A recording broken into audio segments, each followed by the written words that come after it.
ब्यूटिलिटी, एक है यूटिलिटी, एक है क्वालिटी। ये अंग्रेजी के 3 लफ्ज हैं। ब्यूटिलिटी का मतलब ये खूबसूरत है, हुस्न। क्वालिटी का मतलब हुनर क्या है, सलाहियत क्या है।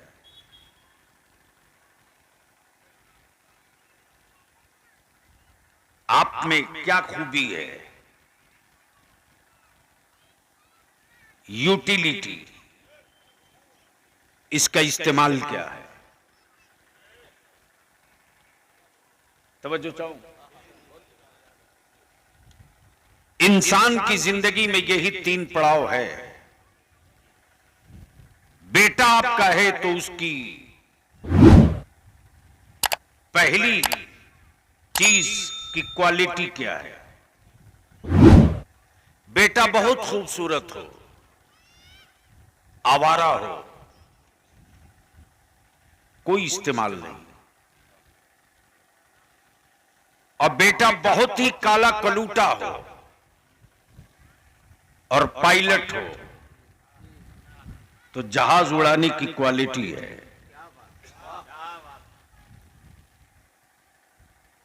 हुस्न और खूबसूरती से जहाज नहीं उड़ेगा, क्वालिटी होगी तब जहाज उड़ेगा। सुनेंगे तो बोलना पड़ेगा, सुनेंगे तो बोलना पड़ेगा। हुस्न देखने की चीज जरूर है, पेट भरने की चीज नहीं है। हुस्न ज़ियारत की चीज जरूर है, आसूदगी का सामान नहीं है। हुस्न से आंखों की चमक तो बढ़ाई जा सकती, प्यास नहीं बुझाई जा सकती। प्यास के लिए पानी चाहिए। अब पानी निकालने की क्वालिटी है कि नहीं। तवज्जो, पानी निकालने की क्वालिटी है कि नहीं। किसी का बेटा बहुत ताकतवर है लेकिन अपने मोहल्ले की गली और नली नहीं ढलवा सकता, तो उसकी ताकत का इस्तेमाल उसके जिस्म में हो सकता है, मोहल्ले के लिए कोई क्वालिटी नहीं है। अब ज़हन को यहीं करीब कर लीजिए। आलिम बहुत सलाहियत का हो, आलिम बहुत ऊंची सलाहियत का हो, लेकिन बखील हो, इल्म उसके वजूद के साथ कब्रिस्तान चला जाएगा। लेकिन आलिम गरीब हो, तकसीम करने की क्वालिटी हो, तो मोहल्ले का कोई बच्चा अनपढ़ नजर नहीं आएगा, पढ़कर तैयार हो जाएगा। इस वक्त मेरी कौम को 3 चीज चाहिए। ब्यूटिलिटी हो तो मजहब की, तवज्जो चाहो।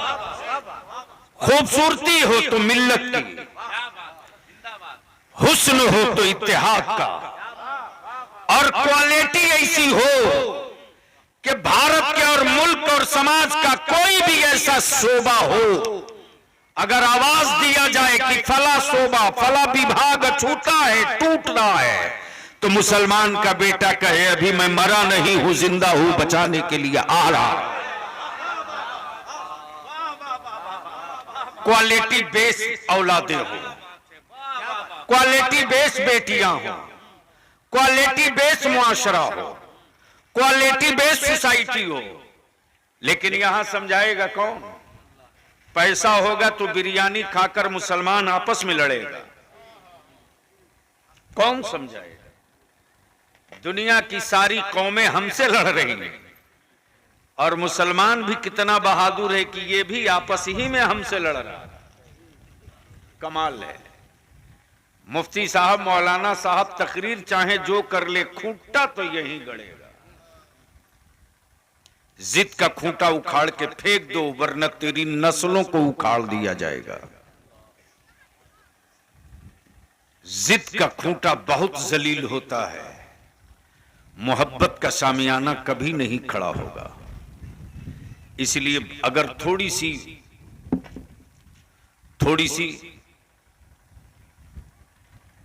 थोड़ा सा जहन तैयार कर लें तो गुफ्तगू का ये हिस्सा पूरा कर दो। लेकिन आपको बोलना पड़ेगा तब, बोलना पड़ेगा तब। मोहब्बत से बोल दें, अरे जोर से बोल दें। देखिए मोहब्बत से बोलेंगे तभी मैं बोलूंगा, वरना आने का वादा कर लिया था हबीबुल्लाह फैजी साहब से आ गया।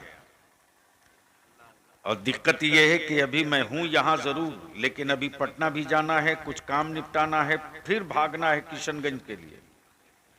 सुभान अल्लाह। नारों से इस्तकबाल करे जमाते अहले सुन्नत के एक अजीमुल मर्तबत आलिम रब्बानी तशरीफ ला रहे हैं। नारे तकबीर, अरे जोर से लगाओ, नारे तकबीर, नारे रिसालत, नारे रिसालत। हजरत अल्लामा, हाँ लो जोर से लगाइए, अल्लामा अब्दुल मुबीन साहब क़िबला नोमानी, नारे तकबीर, नारे रिसालत, हुजूर पीरे तरीक़त जिंदाबाद। इजाजत है? अच्छा एक बात बताओ, आप लोग सुनना चाहते हो हमसे 10-20 मिनट? अरे बोलिए ना भैया। नहीं नहीं नहीं, अगर सुनना चाहते हैं वाकई तो इधर वाले जो कुर्सी लेके साए में बैठे हैं धूप में आ जाइए। अरे उठाओ भैया, इतनी अच्छी धूप है, काहे को धूप लगने जाए? अंदाजे नहीं कि हम लोग रात दिन धूप में चल रहे हैं, वरना मेरा भी चेहरा गोरा हो गया होता। आप लोग तो आ जाइए ना, इधर आ जाइए, आप अपनी जगह को भर दो बाबू, आगे आगे बैठ जाओ बाबू। अरे धूप से क्यों चल रहा है, डर रहे हो? झारखंड का तो इतिहास है और वही है तहरीक बेदारी का एक हिस्सा कि जब माझी भाई अपने बच्चे को गमछा में पीठ पर बांध ले तो स्टेट अलग करा सकता है, मुस्तफा वाले आहत की पगड़ी बांध ले तो 2 कानून तो हुकूमत से बनवा ही सकते हैं। और मैं दावत दे रहा हूं, टार्जन बाबू आप भी आइए, सारे उलमा पहुंचे। 17 तारीख को रामगढ़ में, 18 को लोहरदगा में, 19 को चतरा में, 20 को पलामू में, 21 को फिर बिहार के औरंगाबाद में। क्या मेरे उलमा तैयारियों में जुटे हैं साहब? हर घंटे मैसेज आ रहा, कोई गांव छूटेगा नहीं। अब दिल लगाएं, एक बार मोहब्बत से बोल दें या रसूल अल्लाह। अब मैं तकरीर शुरू कर रहा हूं, बोलोगे तो बोल दूंगा, जोर से जोर से जोर से, अरे मोहब्बत से या रसूल अल्लाह। तवज्जो चाहूं उलमाए कराम। हजरत, एक है मुल्क, एक है मिशन। एक है मुल्क, एक है मिशन। एक है खानदान, एक है मिशन। एक है समाज, एक है मिशन। एक है कबीला, एक है मिशन। मौत इंसान की होती है, मिशन की नहीं। समझो चाहो, मरता आदमी है, मिशन नहीं। अब आप कहोगे बलियाबी आज के जलसे से मिशन का क्या रिश्ता है?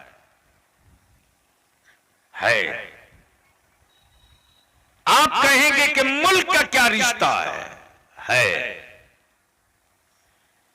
ईमान वालों की नजर में मुल्क इस्लाम है और ये सलामत रहे ये मुसलमानों का मिशन है। अब ये सलामत रहे इसके लिए मिशन को खड़ा करने के लिए क्या क्या चाहिए? तो मकानों की तामीर में ईंट भी चाहिए, गिट्टी भी चाहिए, सरिया भी चाहिए, सीमेंट भी चाहिए, बालू भी चाहिए, मजदूर भी चाहिए। मिस्त्री भी चाहिए, इंजीनियर भी चाहिए। ये सारी चीजें इकट्ठा हो तब मकान के मुकम्मल होने का मिशन शुरू होता है। तवज्जो चाहो, तवज्जो चाहो। और ये सारा नक्शा इस्लाम का मेरे नबी ने दे दिया। इस्लाम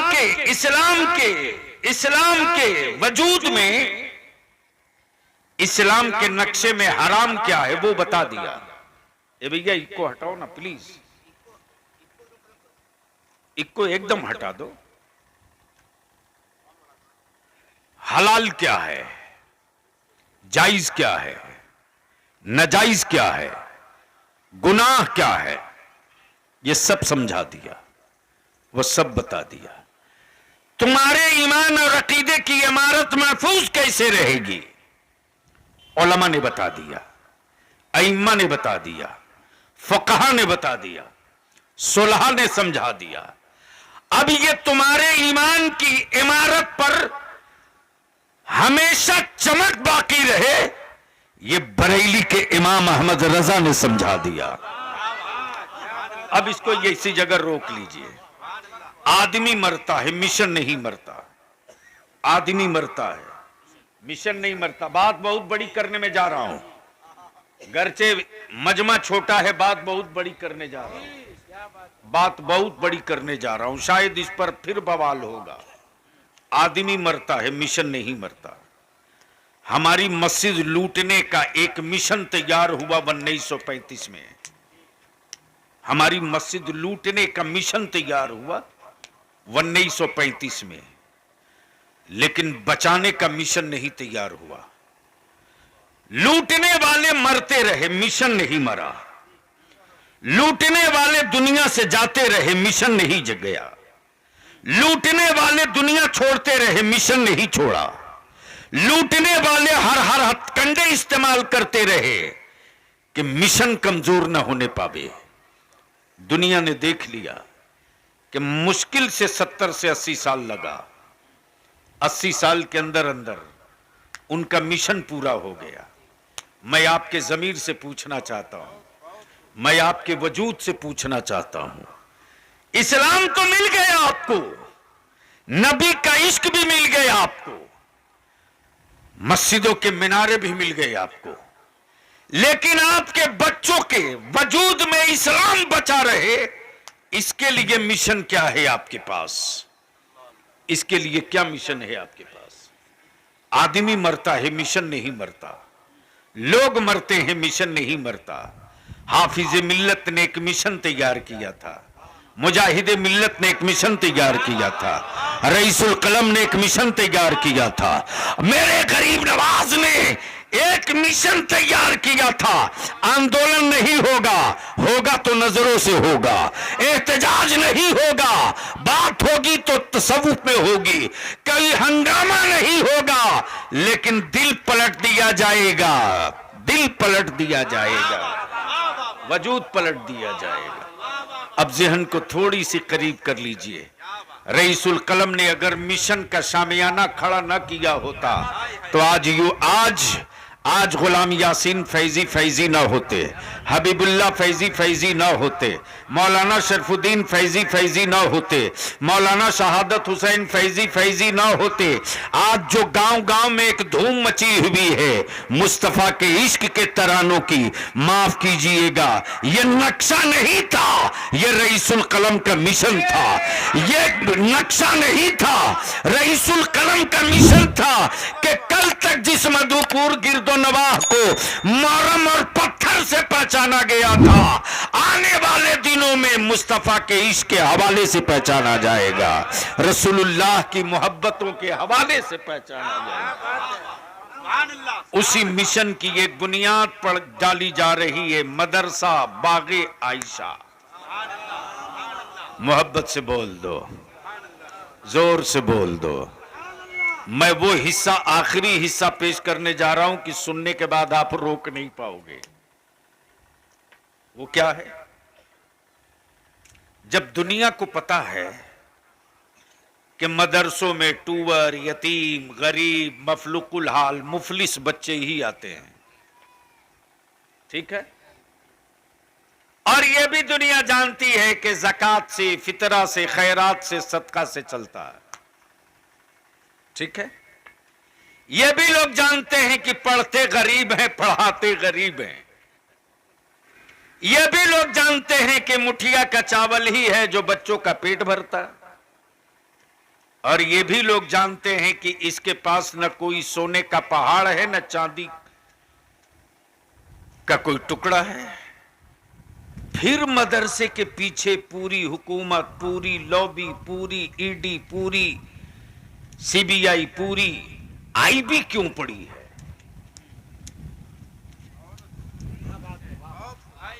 आपने कभी सोचा? नहीं सोचा। इसलिए कि जो कौम अंधभक्ति की तरफ जाती है उसकी नस्लें खड़ी नहीं होती। और मैं आपसे बिल्कुल दो टुक कह रहा हूं, जन्नत बेचने वाले इस्लामी माफियाओं से होशियार रहो, जिनकी अपनी जन्नत की गारंटी नहीं, वो ठेका लेके बेच रहे हैं।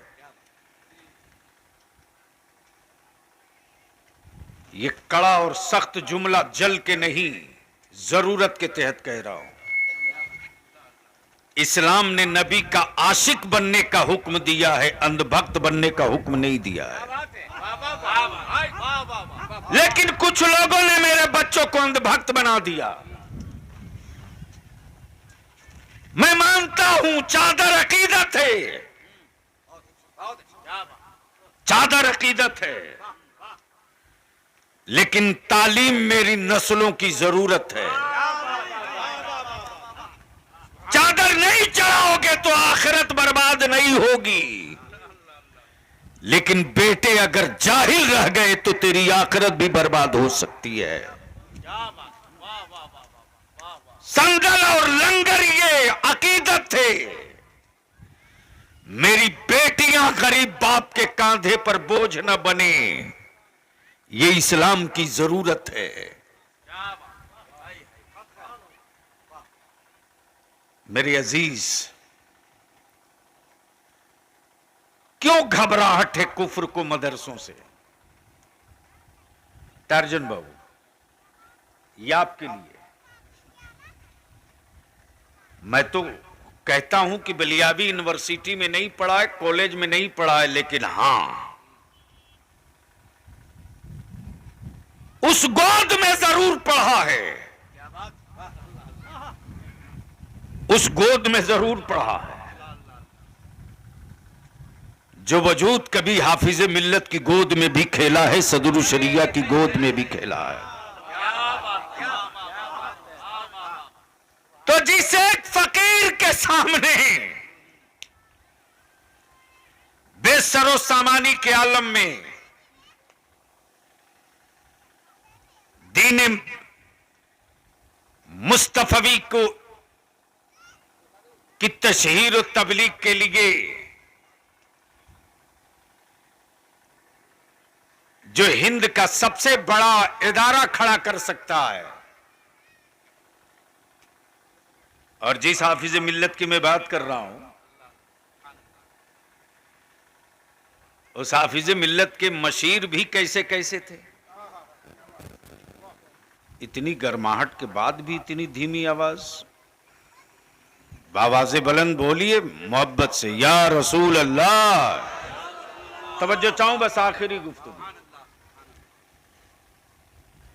आखिर मदरसे में जब क्लियर है कि पढ़ते गरीब हैं, चलता चंदे से है, जमीन ना हुकूमत, इमारत ना हुकूमत की जमीन पर है, न कोई चवन्नी का फंड लगा है, बेचैनी क्यों है मदरसों से लोगों को? तो शायद आप अपनी तारीख नहीं पढ़े हो, कुफ्र ने आपकी तारीख खूब पढ़ा है। आज भी पूरी दुनिया के जंगजुओं को डर लगता है सलाहुद्दीन अय्यूबी के नाम से, खौफ तारी होता है सलाहुद्दीन अय्यूबी के नाम से। बड़े से बड़ा लश्कर कांप जाता है सलाहुद्दीन अय्यूबी का नाम सुनकर। बड़े से बड़े रुस्तम का पित्ता पानी होने लगता है सलाहुद्दीन अय्यूबी का नाम सुनकर। मैं सोचते रहा कि आखिर दो हिस्सा है, मदरसों से डर क्यों लगता है, मदरसों का इतना खौफ क्यों है। हुकूमत भी घबरावे तो मदरसों से, विक्टोरिया भी घबराए तो मदरसों से, आज का सत्ताधारी भी घबराए तो मदरसों से। आखिर मुठिया के चावल और ज़कात के सिक्के में करंट कैसा है, आखिर गरीबों के खून और पसीने की कमाई में पावर कैसा है, और मदरसों की चटाई से निकलने वालों के वजूद में सलाहियतें, क्वालिटी क्या क्या है। तो क्वालिटी नंबर 1 ये कि वो टूटना जानता है, झुकना नहीं जानता। वो गलना जानता है, बिकना नहीं जानता। वो सिलेंडर नहीं कर सकता, शहादत ले सकता है। तवज्जो चाहो, वो सिलेंडर नहीं कर सकता, शहादत ले सकता है। आज पूरी दुनिया के कुफ्र और कुफ्र की हुकूमतों को दर्द इसी का है कि जब तक मदरसे जिंदा रहेंगे, न मुस्लिम बेटियों को कोई आवारा बना सकता है, न मुस्लिम बच्चों को कोई आवारा बना सकता है। अगर इस्लाम की अजमत के साथ लड़ने और भिड़ने का जज्बा कहीं से पैदा होता है तो वो यूनिवर्सिटी से नहीं, वो कॉलेज से नहीं, वो स्कूलों से नहीं, वो जज्बा पैदा होता है मदरसों से। भारत की आजादी की जंग लड़ने वाले संघर्ष कर रहे थे, अंग्रेज खौफजदा नहीं थे, विक्टोरिया के गुंडों पर खौफ नहीं था, अंग्रेजों के वजूद पर खौफ नहीं था, लेकिन मदरसे का एक आलिम जिसका नाम अल्लामा फजल खैराबादी है, ऐलान किया और जिहाद का फतवा दिया। अपने मुल्क की आजादी के लिए जंग लड़ना जिहाद है। वाह वाह वाह, नारे तकबीर, नारे रिसालत, मसलके आला हजरत हुजूर गाजी मिल्लत अल्लामा गुलाम रसूल बलियावी साहब किबला, संगे बुनियाद मदरसा बागे आयशा। वाह वाह वाह वाह। तब विक्टोरिया ने ऑर्डर दिया कि अब सामान बांध लो, इसलिए कि भारत के आंदोलनकारियों से अब नहीं लड़ना है, अब मुस्तफा के गुलामों से पल्ला पड़ गया है। शिकस्त तुम्हारी होगी, जीत उसकी होगी। लेकिन हमने अपने बच्चों को क्या पढ़ाया है? मदरसे में पढ़ने वाले बच्चों को टूअर, यतीम, गरीब, मबलूज, ना जाने क्या क्या बकते रहते हैं। मेरे अजीज, मदरसों से डर इसीलिए लगता है लोगों को कि आज बड़े से बड़े लश्कर कांप जाते हैं सलाहुद्दीन अय्यूबी का नाम सुनकर। मैं बड़ी जिम्मेदारी से अर्ज कर रहा हूं, मैं भी जब तारीख पढ़ा तो सोचते रहा सलाहुद्दीन अय्यूबी पढ़े कहां हैं, इनकी तालीम गाह कौन सी थी, किस यूनिवर्सिटी के प्रोडक्ट हैं, किस स्कूल के ये फारिग हैं, कहां से इन्होंने फन्ने हर्ब पढ़ा है, कहां से इन्होंने इस्लाम का दर्द पढ़ा है, कहां से इन्होंने बेटियों की अजमत के तहफ्फुज का सबक पढ़ा है। तो बरसों मेहनत करने के बाद एक छोटा सा हिस्सा मिला। जिस सलाहुद्दीन अय्यूबी के नाम की धमक से पूरा अरब कांप जाए, और जिस सलाहुद्दीन अय्यूबी ने बैतुल मुकद्दस को आजाद कराया था, उसी बैतुल मुकद्दस की आजादी की जंग फलस्तीन में चल रही है। कल तक यही बातें जब हम कहते थे कि आज क्यों उनके पीछे मैं नमाज नहीं पढ़ूंगा जिनके हाथ में काबे की चाबी है, तो हमारे लोग हम पीपल से सवाल करते थे कि आप लोग तो अलग लकीर खींचते हैं, एक नहीं होने देते। बलियाबी इस छोटे से मजमे में खम ठोक के कह रहा है, इस वक्त बैतुल मुकद्दस की आजादी की जंग लड़ने वाले, बैतुल मुकद्दस की आजादी की जंग लड़ने वाले अपनी औलादों की जान हराम के नजराने दे रहे हैं और काबे की कमाई से हवेली बनाने वाले अपने मुंह पट्टे बात कर अरब में पड़े हुए हैं। लेकिन भारत का सुन्नी, जिसको बरेलवी कहते हैं, कम ठोक करके ललकार के इस्राइल को भी कह रहा है, अमेरिका को भी कह रहा है कि सबसे पंगा लेना, नबी के आशिकों से पंगा मत लेना। बहुत बवाल हुआ, बलिया भी क्यों बोल रहा? मैंने कहा ओए आखिरी सांस तक बोलूंगा। जिंदगी मेरी हो तो जतन की फिक्र हम करेंगे, जिंदगी मेरे रब की है, हिफाजत की जिम्मेदारी रब की है। जब तक जिंदगी बचाने के लिए मरोगे तो मारे जाओगे, और जिंदगी मुस्तफा की रजा के लिए लुटाओगे तो मौत तेरा हिसार करके तेरी हिफाजत करेगी। क्या मतलब है, क्या मतलब है जिंदगी का?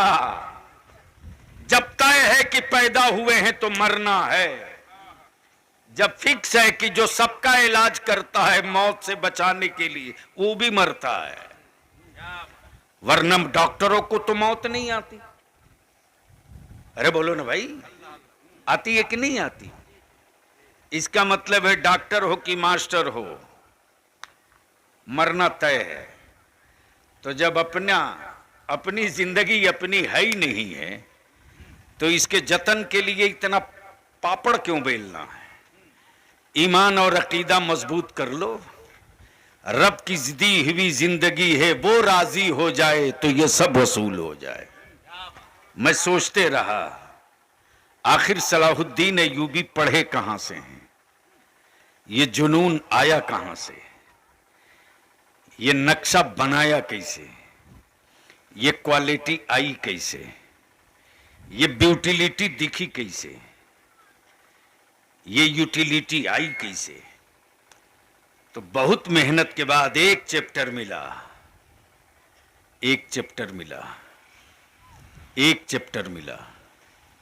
जिसका नाम सलाहुद्दीन अय्यूबी है।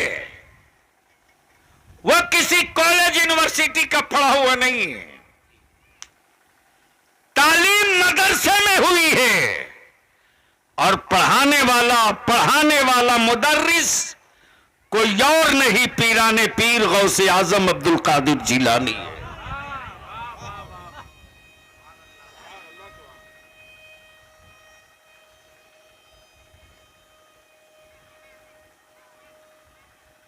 जरूर किसी मुसलमान का बच्चा होगा, हाँ तय है।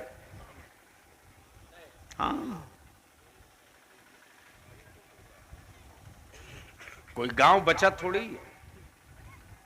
अब तो हाल ये है कि कल तक बाप गरीबी में दबा हुआ था, अब पैसा आ गया है तो आपस में लड़ के दब रहा।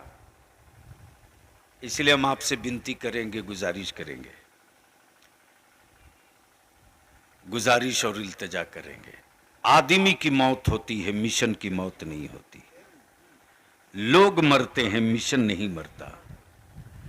मिशन है आज के जलसे का कि हमारी बच्चियां पढ़ लें, हमारी बेटियां पढ़ लें, और जब पढ़ी लिखी हुई बच्ची होगी और मजहब की तालीम होगी तो वह अपनी औलादों के कान में बचपने में मोबाइल का गाना लगा के दिल नहीं बहलाएगी, बल्कि नाते मुस्तफा और कुरान की तिलावत सुनाकर बच्चे को चुप करा लेगी। इन सारी चीजों को समेटते हुए, चूंकि अभी आप थोड़ी देर के बाद ही देखेंगे, जामिया फैजुल उलूम के शेखुल हदीस और इदारे शरिया झारखंड के सदर काजी हजरत अल्लामा मौलाना मुफ्ती आबिद हुसैन रज़वी, उनकी भी तशरीफ आवरी। अल्लाह तबारक व ताला, क्या नाम है मौलाना का? आप बना रहे हो? मौलाना सद्दाम कहाँ है? अच्छा, तो मौलाना सद्दाम, अच्छा ये भी क्या कमाल है, यानी सद्दाम हुसैन से पहले किसी का नाम सद्दाम नहीं रखा जाता था। बोलो सही है कि गलत? अरे बोलो ना भाई। यानी हालत यह है कि पूरी दुनिया में शायद 2-4 सद्दाम होंगे, जिसमें इराक वाला एक। यही है ना। फैजी के अलावा फजूली मिलेगा। तशरीफ लाए हजरत। अब आप आ जाएंगे तब ना।